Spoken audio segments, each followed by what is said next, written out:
ख्रिस्तामध्ये उपस्थित प्रिय बंधू आणि भगिनीनो, योहान शुभवर्तमान अध्याय 6 ओवी 35 मध्ये आम्ही वाचतो, प्रभू येशू म्हणत आहे, मीच जीवनाची भाकर आहे. मीच जीवनाची भाकर आहे. जो माझ्याकडे येतो त्याला कधी भूक लागणार नाही आणि जो माझ्यावर विश्वास ठेवतो त्याला कधीही तहान लागणार नाही. प्रिय बंधू आणि भगिनीनो, येशू ख्रिस्त आम्हाला सांगत आहे का मीच जीवनाची भाकर आहे. जीवनाची भाकर. आणि समोर म्हणत आहे की जो कोणी माझ्या जवळ येतो, जो माझ्या जवळ येतो त्याला कधी भूक लागणार नाही आणि जो माझ्यावर विश्वास ठेवतो त्याला कधी तहान लागणार नाही. प्रिय बंधू आणि भगिनीनो, भूक हे मानवाची अत्यावश्यक गरज आहे. अन्न, भाकर अत्यावश्यक गरज आहे आणि अन्नाविना मनुष्य जिवंत राहू शकत नाही. आणि आम्हाला माहित आहे, आम्ही जे अन्न घेतो, आम्ही जेवण करतो ते आमच्या शरीराचं भोजन आहे. आम्ही जेवण करतो ते शरीराचं भोजन आहे. परंतु येशू आम्हाला म्हणत आहे, मी जीवनाची भाकर आहे. म्हणजे जीवनाचं भोजन आहे. आमच्या जीवनाचं भोजन म्हटल्यानंतर तो आमचं आत्मिक भोजन आहे. येशू आमचं आत्मिक भोजन आहे. म्हणजे आमच्या आत्म्याला पोषणारं भोजन आहे. आमच्या आत्म्याला बळकट करणारं भोजन आहे. आमच्या आत्म्याला जीवन देणारं भोजन आहे. प्रिय बंधू आणि भगिनीनो, आमचा आत्मा देवाकडून आलेला आहे आणि आमचा आत्मा वापस देवाकडे जाणार आहे. आणि म्हणून या आत्म्याला पोसण्यासाठी आत्मिक भोजन आम्हाला फार महत्त्वाचं आहे. हे शरीर मातीतून आलेलं आहे आणि शरीर मातीत जाणार आहे.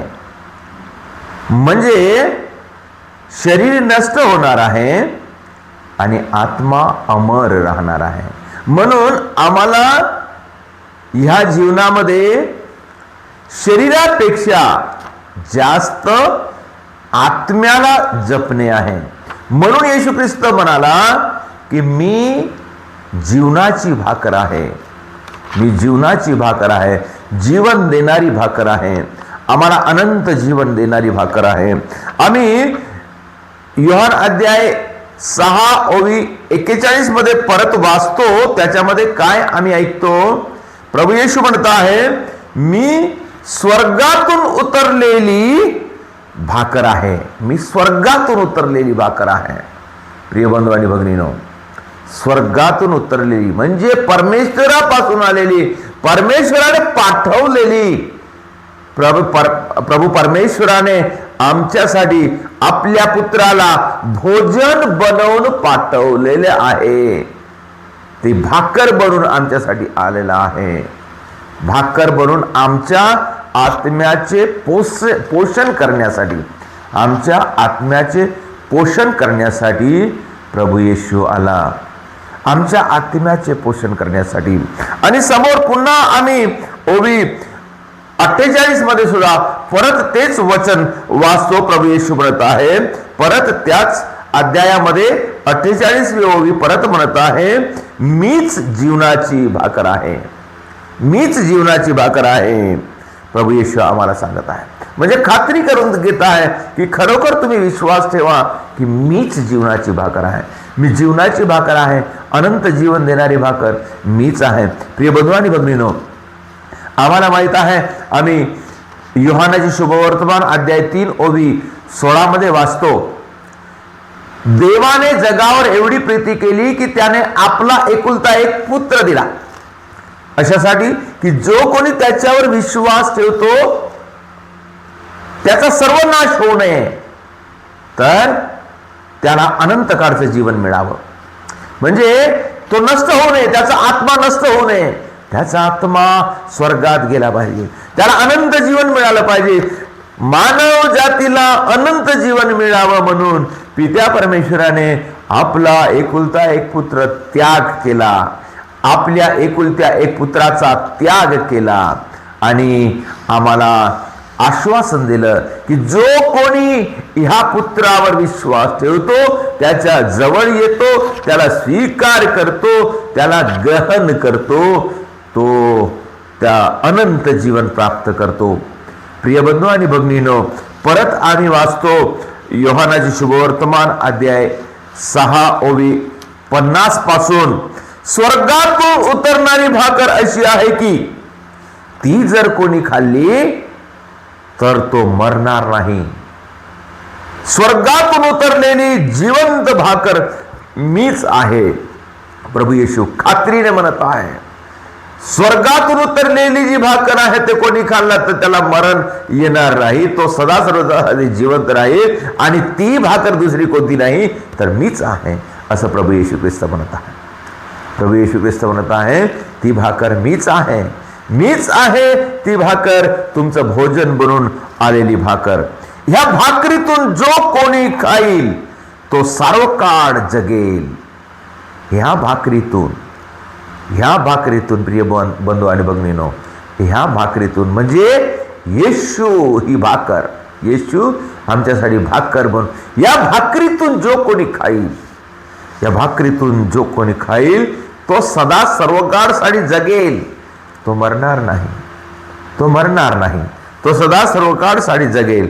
जी भाकर मी देईल ती माझा देह असून ती जगाच्या जीवनासाठी आहे. प्रिय बंधू आणि भगिनीनो, या जगाला जीवन मिळण्यासाठी, नष्ट होऊ नये, आमचं जीवन नष्ट होऊ नये.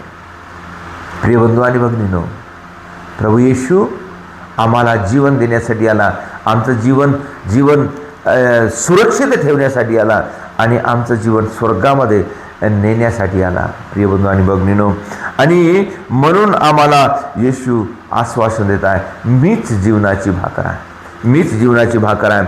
आम्ही मत्याचे शुभवर्तमान अध्याय 26 ओवी 26 पासून आम्ही वाचतो. हे एक येशूच्या शेवटले भोजन यामधलं एक वाक्य आहे. येशूने शिष्यांसोबत शेवटचे भोजन घेतले आणि शेवटच्या भोजनाच्या वेळेस येशूने आपल्या हातात भाकर घेतली. मग ते भोजन करीत असताना येशूने भाकरी घेतली व आशीर्वाद दिला, ती मोडली आणि शिष्यास देऊन म्हटले, घ्या, खा, हे माझे शरीर आहे. आणि त्याने प्याला घेतला व उपकार स्तुती करून तो त्यास दिला व म्हटले, तुम्ही सर्व ह्यातून प्या. प्रिय बंधू आणि भगिनीनो, शेवटच्या भोजनाच्या दिवशी, शेवटच्या भोजनाच्या वेळेस सर्व शिष्यांसह शेवटचं भोजन प्रभूनं घेतलं आणि त्यावेळेस प्रभूला माहीत होतं की प्रभूचा शेवट आलेला आहे, त्याला मारून टाकणार आहेत, त्याचा दुःखाचा काळ आलेला आहे, त्याला मरणाचा काळ आलेला आहे. आणि म्हणजे येशू त्याच्यानंतर शरीर रूपाने तो आमच्यामध्ये राहणार नाही, शरीर रूपाने या जगामध्ये राहणार नाही. तर म्हणून येशूने स्वतःला भाकरीमध्ये बदलवलं, स्वतःला भाकरीमध्ये बदलवलं. रोटी हातात घेतली आणि शिष्यांना देऊन म्हटले, हे माझे शरीर आहे, तुमच्या पापाच्या क्षमेसाठी मोडले जात आहे. प्रिय बंधू आणि भगिनीनो, आम्हाला माहीत आहे येशू स्वतः क्रूसावर समर्पण होऊन आपले शरीर मोडण्यासाठी, नष्ट होण्यासाठी त्याने दिला. आम्ही यशाचा ग्रंथ अध्याय 53 मध्ये वाचतो, त्याच्या शरीरावर झालेल्या घावाने आम्हाला मुक्ती मिळालेली आहे. प्रिय बंधू आणि भगिनीनो, त्याने आपले शरीर समर्पण केलं. आपले शरीर आमच्या जीवनासाठी, आम्हाला जीवन देण्यासाठी त्याने अर्पण केलं, पूर्णपणे अर्पण केलं. आपल्यासाठी काही वाचून ठेवलं नाही. आणि त्याने शेवटच्या भोजनाच्या दिवशी त्याने भाकर हातात घेतली आणि त्या भाकरीला म्हटलं, हे माझे शरीर आहे. प्रिय बंधू आणि भगिनींनो, जेव्हा प्रभू स्वतः आपल्या शब्दाने म्हणते तेव्हा ते नक्की घडते. म्हणजे त्याच घटकेस, त्या भाकरीमध्ये येशूचं शरीर आलं आणि ते येशूचं शरीर बनलं. आजही आम्ही जेव्हा जेव्हा मिस्सा बलिदानामध्ये आम्ही भाग घेतो तेव्हा पुरोहित स्वतः हे शब्द उच्चारते आणि पुरोहित म्हणतो, हे माझे शरीर आहे. प्रिय बंधू आणि भगिनींनो, मिस्सा चढवताना आम्ही पुरोहित पाहतो, परंतु मिस्सा चढवत असताना पुरोहित नाही, तर पुरोहिताच्या ठिकाणी प्रभू येशू स्वतः मिस्सा बलिदान चढवतो. आणि म्हणूनच हे शब्द पुरोहित म्हणताना, पुरोहित म्हणत नाही की हे माझे शरीर आहे, परंतु पुरोहित म्हणताना पुरोहित हा उद्देशून म्हणत आहे की हे येशूचे शरीर आहे. येशूचे शरीर आहे असं म्हणण्याची तिथं गरज नाही, कारण त्या पुरोहितामध्ये येशू उपस्थित आहे. म्हणून पुरोहित म्हणतो, हे माझे शरीर आहे, हे माझे शरीर आहे, तुमच्या पापाच्या क्षमेसाठी मोडले जात आहे. प्रिय बंधू आणि भगिनींनो, येशूने आमच्यावर खूप खूप प्रेम केले. एवढे प्रेम केले की स्वतःचं शरीर सुद्धा त्यांनी अर्पण केलं. येशूने आमच्यावर खूप प्रेम केलं आणि येशूने आपल्या शरीराला एका भाकरीमध्ये, सर्वसाधारण भाकर तिच्यामध्ये येशूने स्वतःला बदललं. का म्हणून येशूनं भाकरीमध्ये बदललं? भाकरीपेक्षा कितीतरी मौल्यवान वस्तू या जगामध्ये आहेत. पैसा आहे, सोने आहे, चांदी आहे, पुष्कळ धातू आहेत, चांगले पदार्थ आहेत. त्याच्यामध्ये येशूनं स्वतःला नाही बदलवलं, परंतु येशूनं स्वतःला भाकरीमध्ये बदलवलं. प्रिय बंधू आणि भगिनींनो, भाकर हेच एक अन्न आहे आणि ते आमच्या शरीराशी एक होते. प्रिय बंधू आणि भगिनींनो, येशू जेव्हा भाकरीच्या रूपाने आमच्यामध्ये येते, आमच्या हृदयामध्ये येते, येशू आमच्या हृदयामध्ये येऊन आमच्या शरीराशी एक होते. आमच्या शरीराशी एक होऊन आम्हाला शक्ती देते. आणि जेव्हा आम्ही येशूचं शरीर ग्रहण करतो तेव्हा हे आमचं शरीर येशूचं शरीर बनते. प्रिय बंधू आणि भगिनींनो, हे फार मोठी गोष्ट आहे, फार महत्त्वाची गोष्ट आहे. आम्ही मिस्सा बलिदानामध्ये, दर मिस्सा बलिदानामध्ये प्रभूला ग्रहण करतो. प्रभूला ग्रहण करत असताना आमच्यामध्ये तो विश्वास असायला पाहिजे की ज्या उद्देशाने प्रभूने आपल्या शरीराला भाकरीमध्ये बदलवलं, ज्या उद्देशाने प्रभूने आपल्या शरीराला भाकरीमध्ये बदलवलं, तो उद्देश आमच्या जीवनामध्ये असला पाहिजे. आम्हाला त्याच्यावर विश्वास असला पाहिजे. आणि त्या उद्देशाने की मी हे परमप्रसाद प्रभूचे शरीर ग्रहण करत आहे, दुसरी कोणती वस्तू नाही, कोणती खाण्याची वस्तू नाही, कोणती दुसरी प्रसाद नाही, तर मी जे हे परमप्रसाद घेत आहे, हे परमप्रसाद, हे साक्रमेंट, मी हे दुसरं काही नाही तर प्रभूचं शरीर आहे. आणि त्या आदराने, त्या भक्तीने आम्ही ते ग्रहण केलं पाहिजे. हा विश्वास आमच्यामध्ये आला पाहिजे. प्रिय बंधू आणि भगिनींनो, आम्हाला संत पौल कोरिन्थिकरास दुसरे पत्र, संत पौल कोरिन्थिकरास पहिले पत्र, संत पौल कोरिन्थिकरास पहिले पत्र अध्याय 11 ओवी 23 मध्ये आम्हाला सांगत आहे की आम्ही हे प्रभूचे शरीर कसं घ्यावं, कशा प्रकारे घ्यावं आम्हाला सांगत आहे. आपण ऐकूया. ज्या रात्री प्रभू येशूला धरून देण्यात आले त्या रात्री त्याने भाकर घेतली, आभार मानून ती मोडली आणि म्हटले, हे माझे शरीर आहे, हे तुमच्यासाठी आहे, माझ्या स्मरणार्थ हे करा. मग भोजन झाल्यावर त्याने प्याला घेऊन तसेच केले आणि म्हटले, हा प्याला माझ्या रक्ताने झालेला नवा करार आहे. जितक्यांदा तुम्ही हा पिता तितक्यांदा माझ्या स्मरणार्थ हे करा. कारण जितक्यांदा तुम्ही ही भाकर खाता व हा प्याला पिता तितक्यांदा तुम्ही प्रभूच्या मरणाची तो येईपर्यंत घोषणा करता. म्हणून जो कोणी अयोग्य प्रकारे ही भाकर खाईल अथवा प्रभूचा प्याला पिईल तो प्रभूचे शरीर व रक्त ह्या संबंधाने दोषी ठरेल. म्हणून माणसाने आत्मपरीक्षण करावे आणि मग त्या भाकरीतून खावे व त्या प्यालातून प्यावे. कारण त्या शरीराचे मर्म ओळखल्याशिवाय जो खातो व पितो तो खाण्याने व पिण्याने आपणावर दंड ओढवून घेतो. तुम्हामध्ये पुष्कळ जण दुर्बळ व आजारी आहेत आणि बरेच निद्रेत आहेत. ह्याचे कारण हेच, आपण आपला न्याय निवाडा केला असता तर आपल्याला दंड ओढावला नसता. प्रिय बंधू आणि भगिनींनो, वचन स्पष्टपणे सांगत आहे.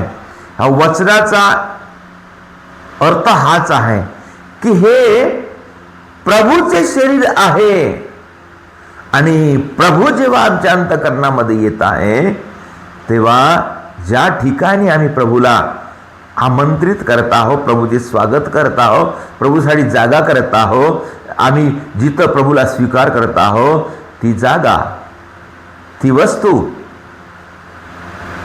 ते शरीर पवित्र असावं. आमच्या शरीरामध्ये, आमच्या अंतःकरणामध्ये, आमच्या मनामध्ये, आमच्या हृदयामध्ये कोणतेही पाप नसावं. आम्ही अंतःकरणाचे निरीक्षण करून आम्ही पापाची क्षमा मागून, पाप स्वीकार करून, पश्चाताप करून हे शरीर आणि हे रक्त आपण ग्रहण करावं. प्रिय बंधू आणि भगिनींनो, वचन म्हणत आहे पुष्कळ लोकांनी त्याचं मर्म न ओळखता हे शरीर आणि रक्त घेतलेलं आहे आणि म्हणून ते शिक्षेस पात्र झालेले आहेत. पुष्कळ लोक आजारी आहेत, काही लोक मरण पावलेले आहेत. प्रिय बंधू आणि भगिनींनो, हे वचन आम्हाला अशासाठी घाबरवासाठी नाही सांगत आहे, परंतु आम्हाला स्वतःची तयारी करून घेण्यासाठी हे वचन सांगत आहे. आम्हाला सचेत करत आहे, आम्हाला चेतावणी देत आहे की आम्हाला अनंत जीवन मिळणारी जे भाकर आहे, जे अनंत जीवन आम्हाला मिळणार आहे ते आम्ही पापी हृदयामध्ये आम्हाला स्वीकार करणे एक फार मोठी चूक आहे. कारण प्रभू पवित्र आहे, प्रभू पवित्र आहे, प्रभूचं शरीर पवित्र आहे आणि प्रभू आम्हाला पवित्र करण्यासाठी येत आहे. म्हणून आम्ही आत्मपरीक्षण करून, आम्ही आमचे पापाचा त्याग करून, आमच्या पापापासून आपण मागे वळून, आम्ही सत्याला स्वीकार करून, स्वतःला पवित्र बनवून आपण हे शरीर ग्रहण केलं पाहिजे. प्रिय बंधू आणि भगिनींनो, आम्हाला एक फार मोठी संधी मिळालेली आहे. प्रत्येक ख्रिस्ती बंधू भगिनीला हे मोठी संधी मिळालेली आहे. आम्हाला प्रभूने एक मोठं वरदान दिलेलं आहे किंवा मोठी भेट दिलेली आहे की प्रभू आमच्या हृदयामध्ये येतो, प्रभू आमच्या हृदयामध्ये येऊन वस्ती करतो, प्रभू आमच्या शरीराशी एक होतो. ते फार मोठी देणगी आहे. आम्हाला प्रभूने एवढे मोठे समजले आहे, आम्हाला एवढा मोठा मान दिलेला आहे की प्रभू स्वतः आमच्या हृदयामध्ये येतो. आणि म्हणून प्रिय बंधू आणि भगिनींनो, ज्या महान मोठ्या आशेने प्रभूने हे आमच्यासाठी शरीर दिलेलं आहे, त्याच महान अपेक्षेने आणि मोठ्या तयारीने आपण हे शरीर ग्रहण केलं पाहिजे आणि त्यापासून आपण पवित्र झालं पाहिजे. प्रिय बंधू आणि भगिनींनो, हे प्रभूचे शरीर पवित्र आहे, त्याच्यामध्ये प्रभूची उपस्थिती आहे आणि प्रभू त्या भाकरीमध्ये उपस्थित राहून आम्हाला आशीर्वादित करतो आणि प्रभू आम्हाला नवीन जीवन देतो.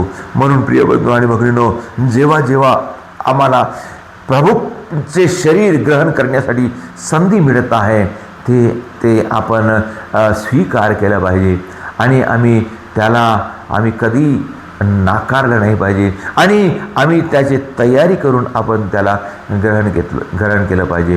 प्रिय बंधू आणि भगिनींनो, आपण देवाला धन्यवाद देऊया, देवाला क्षमा मागूया. जेव्हा जेव्हा आम्ही चुकलो आणि त्याचं मर्म ओळखलं नाही, जेव्हा जेव्हा आम्ही त्याला महत्त्व दिलं नाही, जेव्हा जेव्हा आम्ही त्याच्या शरीराला अयोग्य रीतीने खाल्लं आहे, देवाला आपण क्षमा मागूया, प्रभूला क्षमा मागूया आणि यापुढं आम्ही अशा प्रकारे अयोग्य रीतीने त्याला स्वीकार करू नये. आम्ही स्वतःची तयारी करून आपण त्याला स्वीकार करावं, कारण ते पवित्र शरीर आहे. आणि म्हणून प्रिय बंधू आणि भगिनींनो, आपण त्याची तयारी करण्यासाठी आपण प्रभूकडे प्रार्थना करूया, प्रभूला धन्यवाद देऊया. प्रभूने जे हे वरदान, हे दान आम्हाला दिलेलं आहे, त्याबद्दल देवाचे आभार मानू आणि आम्हा प्रत्येकांना प्रभू हे शरीर देव आणि या शरीराद्वारे आमचे तारण व्हावे, आम्हाला अनंत जीवन मिळावे, आम्हाला सार्वकालिक जीवन मिळावे, आम्हाला अनंत जीवनाची भेट मिळावी, आम्ही स्वर्गामध्ये जावं म्हणून आपण प्रार्थना करूया. देवाला धन्यवाद देऊया. प्रिय बंधू आणि भगिनींनो, जे जे लोक आमच्याशी जुळलेले आहेत, जे जे लोक आमच्या ह्या वचनाला ऐकलेले आहेत, स्वीकार केलेले आहेत आणि आम्हाला प्रभूने मार्गदर्शन केलेलं आहे, त्याबद्दल देवाला धन्यवाद देऊया आणि प्रभूकडे प्रार्थना करूया. प्रभू परमेश्वरा, आम्ही तुला धन्यवाद देतो, आम्ही तुझी स्तुती करतो, गौरव करतो, महिमा गातो. प्रभू तू आमच्यावर खूप खूप प्रेम करतोस. तुझ्या प्रेमाखातीर तू आपले शरीर आम्हाला दिलेस, आम्हाला अनंत जीवन मिळावे म्हणून तू आपले शरीर दिलेस. खरोखर तुझे शरीर आमचे भोजन आहे, तू आमच्या जीवनाची भाकर आहेस. आम्ही स्वीकार करतो आणि तुझ्यावर विश्वास ठेवतो. आम्ही आमचा विश्वास बळकट करण्यासाठी आम्हावर कृपा कर, आम्हाला आशीर्वाद दे, तुझी कृपा आम्हावर राहू दे आणि सदैव आम्हाला समजून दे की खरोखर ही भाकर पवित्र भाकर आहे, हे प्रभूचे शरीर आहे आणि ते अयोग्य रीतीने आम्ही खाऊ नये. प्रभू आम्हावर दया कर, आम्हाला आमचे डोळे उघडून दे आणि आमचे अंतःकरण खोलून दे आणि आम्ही तुझ्या या पवित्र शरीराने पवित्र बनण्यासाठी आम्हावर कृपा कर. आम्ही तुझ्याकडे प्रार्थना करतो. प्रभू येशू ख्रिस्ता, आम्ही तुला धन्यवाद देतो, स्तुती करतो, गौरव करतो, महिमा गातो. प्रभू आमच्याकडे आलेल्या प्रत्येक बंधू भगिनीला मी तुझ्या पवित्र चरणाशी समर्पित करतो. प्रभू ज्या ज्या लोकांनी हे वचन ऐकलेले आहे प्रभू येशू, त्या प्रत्येकांना मी आशीर्वादित करतो. प्रभू हे परमेश्वरा, आजपर्यंत ज्या ज्या लोकांनी ह्या तुझ्या शब्दावर वचनावर विश्वास ठेवला नाही, त्यांचा विश्वास तू दृढ कर प्रभू येशू ख्रिस्ता आणि त्यांना तू विश्वास दे की त्यांनी समजावून दे की खरोखर तूच जीवनाची भाकर आहेस आणि तुझ्या अनंत जीवनाच्या या भाकरीने आमचे पोषण व्हावे आणि आम्ही खरोखर अनंत जीवन प्राप्त करावे. ह्यासाठी आम्हा सर्वांना कृपा दे, आशीर्वाद दे. तुझ्या शरीराने आमचे पोषण कर, तुझ्या रक्ताने आम्हाला शुद्ध कर, तुझ्या पवित्र रक्ताने आम्हाला धुवून टाक, आम्हाला पापापासून वाचव. प्रभू आम्ही पापी आहोत, प्रभू आम्हावर दया कर. हे परमेश्वरा, आमच्यापैकी प्रत्येकांना मी तुझ्या पवित्र चरणात समर्पित करतो. त्यांना आशीर्वाद दे, त्यांच्या जीवनामध्ये तुझी कृपा राहू दे, तुझा आशीर्वाद राहू दे, तुझी शांती राहू दे. त्यांच्या जीवनामध्ये तुझी कृपा सदैव राहून त्यांना विश्वासामध्ये दृढ कर. त्यांच्या जीवनामध्ये तुझी उपस्थिती सदैव राहू दे. तुझ्याकडे प्रार्थना करतो प्रभू येशू ख्रिस्त ख्रिस्ता या सगळ्यांच्या घरी आशीर्वाद दे, मुलाबाळांना आशीर्वाद दे. जे आजारी आहेत त्यांना तू बरं कर, जे संकटात आहेत त्यांना तू संकटापासून दूर कर, जे बंधनात आहेत प्रभू येशू ख्रिस्ता त्यांच्या बंधनापासून त्यांना मुक्त कर. हे प्रभू परमेश्वरा, जे लोकांना घरी खूप अडचण आहे, गरिबीने कंटाळलेले आहेत, जे हे प्रभू परमेश्वरा त्या सर्वांना तुझी कृपा दे, त्यांच्या जीवनामध्ये बरकत दे प्रभू येशू ख्रिस्ता. हे प्रभू येशू ख्रिस्ता, तुझ्या नावाने प्रार्थना करतो. तूच आमचा प्रभू आहेस, आम्हा सर्वांना आशीर्वादित कर. तुझ्या नावाने प्रार्थना करतो. Hallelujah, hallelujah, hallelujah, hallelujah, hallelujah, hallelujah, hallelujah, hallelujah. येशूला धन्यवाद, येशूला धन्यवाद. येशूची स्तुती, येशूची महिमा, येशूची आराधना. येशूची स्तुती, येशूची महिमा, येशूची आराधना. येशूच्या पवित्र नावाने, येशूच्या पवित्र रक्ताने, येशूच्या पवित्र क्रूसाने सर्व त्रास, सर्व आजार नासरत कर. येशूच्या नावाने नष्ट हो. प्रभूची कृपा तुमच्यावर येऊ, प्रभूचा आशीर्वाद तुमच्यावर येऊ. प्रभू तुमच्या जीवनामध्ये मोठे कार्य करो. प्रभू तुमच्या कुटुंबामध्ये आशीर्वाद देव. तुमच्या मुलाबाळांना प्रभू आशीर्वादित करो. तुमच्या कामाधंद्यांना प्रभू येशू आशीर्वादित करो. प्रभूची कृपा तुमच्या जीवनामध्ये सदैव तुम्हाला अनुभवास मिळो. प्रभू तुमच्या जीवनामध्ये मोठे कार्य करो. सर्व लोकांना प्रभू सर्व प्रकारच्या बंधनातून मुक्त करो. शैतानी बंधनापासून सर्वांना मुक्त करो. प्रभूची कृपा तुम्हास अनुभवास येऊ. प्रभूचा आत्मा तुमच्यामध्ये निवास करो. प्रभूचे दूध तुमचे रक्षण करो. आपल्या प्रभू येशू ख्रिस्ताची कृपा, देव बापाची प्रीती आणि पवित्र आत्म्या सौभाग्यता आम्हा सर्वांस असो, आता नेहमी व सर्व काळ. आमेन.